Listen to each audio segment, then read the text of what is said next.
So before this video starts, I want to thank the sponsor of this video, and that is you. Everyone who purchases something from our website, smoochandrelease.com/shop, helps make these videos possible. You give us the funds to go out and do these videos and pay for all of the electronics for them, as well as everyone that hits that red subscribe button. It means so much, and the little that you do by hitting that red subscribe button and those likes goes a very, very long way with making content for you guys. So thank you so much to everyone who's made the purchase and hit that red subscribe button. Both mean very, very much to both me and Erica. So let's get to the video. Let's go. What did we go in the spring? That was our first trip. The last time was last spring, wasn't it? Not even this spring. Yeah, you're probably right. Because last spring was the wedding. So this is our first trip out together this year. It is, and it's after a tornado warning and an insane hailstorm with a bunch of lightning and thunder. But we're gonna see what happens. Hopefully we catch some fish. Going to the same place as we were yesterday, and there were fish. All right. So I'm looking forward to going. you might die because of the surf, but at least we got it documented. Oh, that I did go out. It'll get the views. All right, let's go. What's up, guys? Welcome to another episode of Get Real Bass Fishing. In this episode, I actually took my dad fishing a couple times, trying to get him onto some striped bass because he hasn't caught one in literally decades. And if you guys have been following the channel for a while, you see that we've gone fishing a couple times and he has never caught anything. For some reason, whenever we go fishing, he just doesn't catch a fish, or I don't catch a fish and we get skunked for that session. And it's kind of weird because there's always fish the day before or day after or something like that, but never when he is there. This is insane.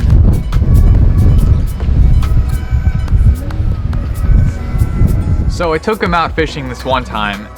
You guys will probably remember, if you guys are local Long Island guys, you'll remember when we had that really crazy storm. We all got this tornado warning and it was like blowing 40, 50 miles an hour on the water. We didn't see many people out there. There was one guy that was out there fishing with us, except he was in his truck still, and we were the only fools that went out fishing. It's insane.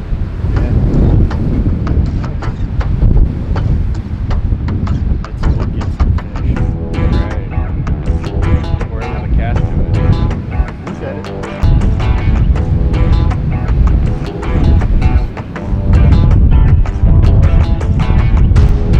But we just passed coming in. The roof was ripped off one of the buildings. Probably a little microburst or a little tornado came through. Yeah, But it's blowing, yeah. flipping hard. Yeah. A lot harder than I thought it was gonna be, Yeah. but I mean, just walking in the open, you feel like you're gonna get picked up. I feel like I'm on Mount Washington. Yeah. If you ever watch those like National Geographic or Discovery Channel episodes about like the glaciers or like the tundras, and you see the snow just blowing in lines and it's just insane, that's what the weather looked like. That's what the beach looked like. We had sand just going in tundra looking wind. It was insane.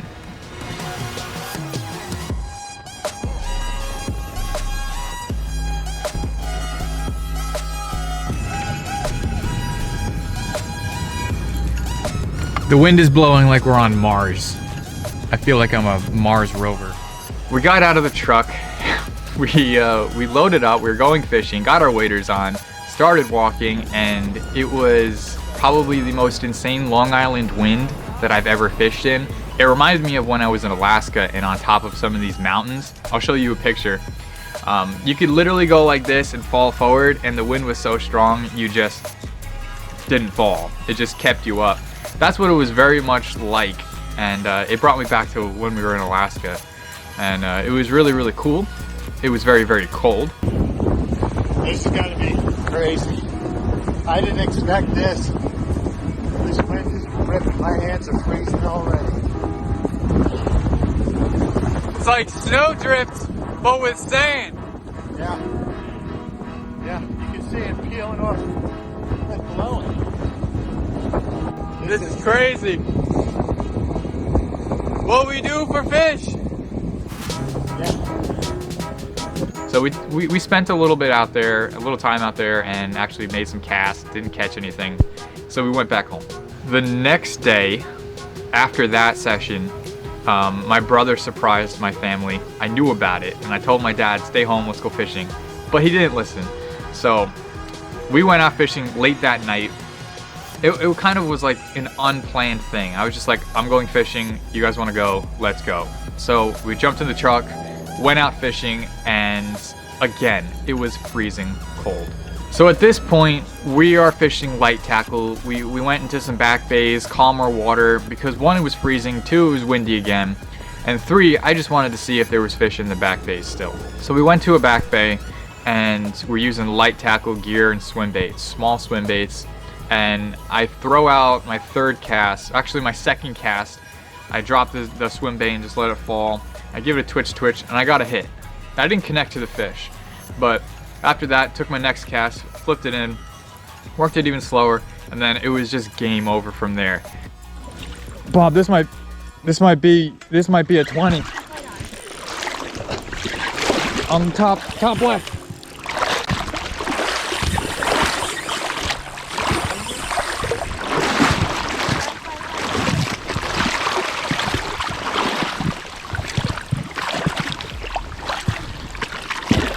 Is it at max or min? Oh my gosh, that's what it was. You're good? Yeah. Alright, he's coming in. Ah. It's gonna be a beautiful fish. He's gonna see us and freak out. Turn your lights off. No, keep that, alright. Keep that, whatever's behind me, keep that one on. Okay, that's me. That's the camera. Chunky boy.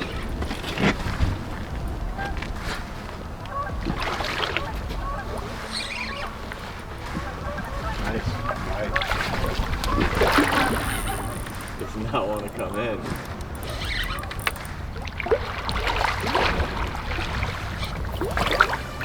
He's only a teens fish.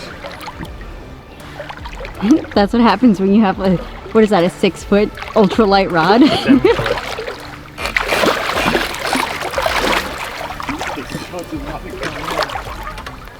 One extra light? No. Yeah, it's definitely a slot.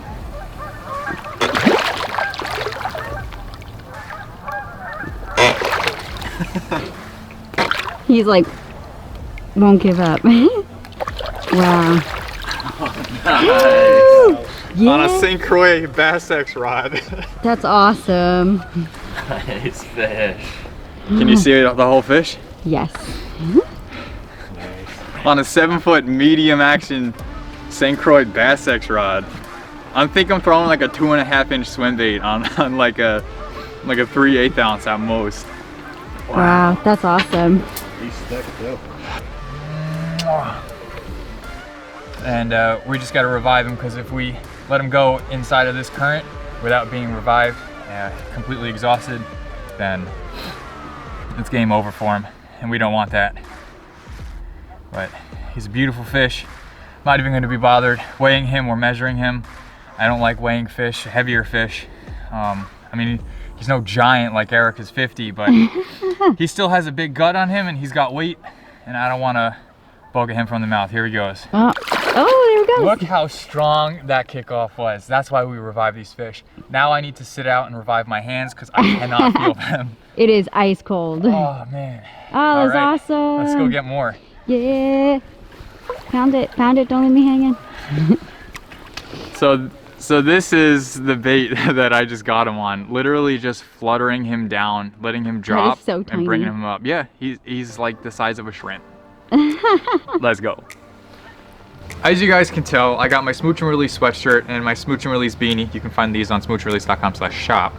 But as you guys know, we like to release every single fish that we catch, and that was one of the biggest fish that I've caught in the last couple of trips, and I didn't want that thing to just float away and die. So in the freezing cold temperatures, with my long sleeves on, I took my hands and just held that striper in the water for as long as it needed.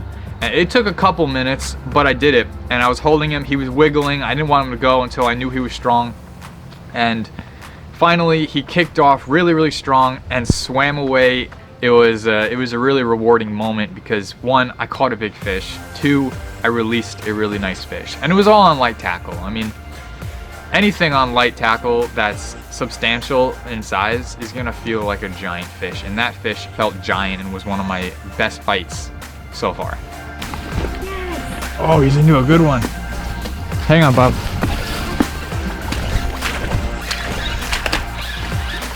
Watch it be a shad. Yeah, that would suck. Bob, come here. It's a striper. I got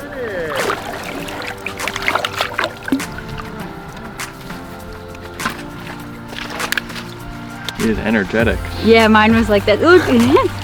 Mwah. Mwah. Cheers.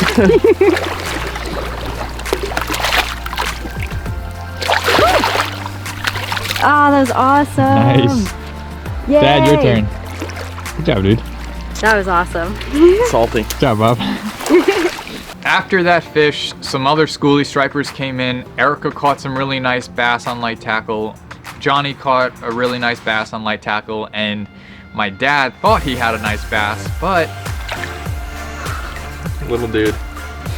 on that little tiny swim bait. Catches them all. Nice little chunk. Look how fat he is. He's just eating up. Beautiful colors too. Wow. Woo! Oh, Dad's on. Big one. Go film Dad. Go film Dad. I know. What is it? It's not a striper. It's not? No, is it? No. Is it? No, it's not. It's a shad. Dad caught a Look shad. at this big bass I just got. I'm very proud. That's awesome. Yay, my big bass. That's awesome. Yeah, I got one. There you go, little guy. Aw. All right. Oh well, That was they're our fish. that was still awesome. Thank you. As it goes on, it was just a shad and he hasn't caught a striper yet. But before the season is over, or at least before the spring season starts, he will catch a striper for a fact, and we will get it on video. We got these beanies for sale on the website if you guys want to make some purchases really quick because it's getting really cold really quick. So we got beanies on the website while we still have them. Place your orders. They are shipped out the same day as long as the orders are made before 1 o'clock.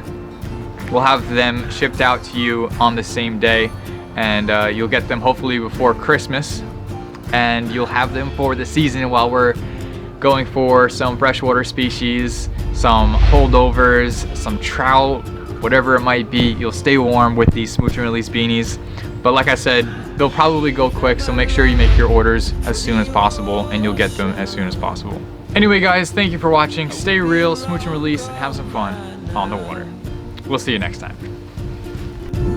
It's some kind of devotion.